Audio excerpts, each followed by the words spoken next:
ચોમાસા દરમિયાન ક્યારેય ખોદકામ થતા નથી.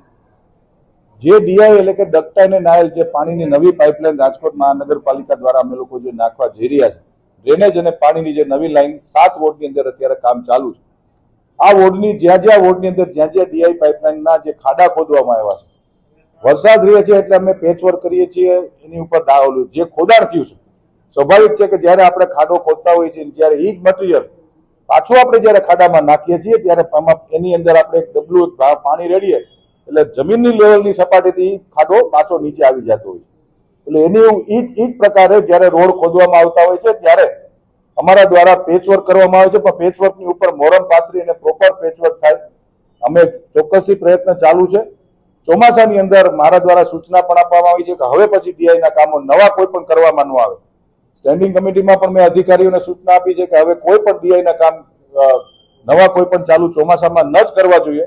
નથી જ કરતા મહાનગરપાલિકા પણ. જે કામ શરૂ છે, આજે જાન્યુઆરીમાં કામ શરૂ થયું તો સ્વાભાવિક પડે કે જૂન જુલાઈની અંદર એ કામ પૂર્ણ થતું હોય છે. તો એમાં અમારે એ ખાડા જે બુરાયેલા છે, જે ખોદાયેલા ખાડા છે, એને બુરી અને પેચવર્ક કરવું પડે. વરસાદ આવી જાય છે એટલે અમે લોકો ડામર નથી કરી શકતા.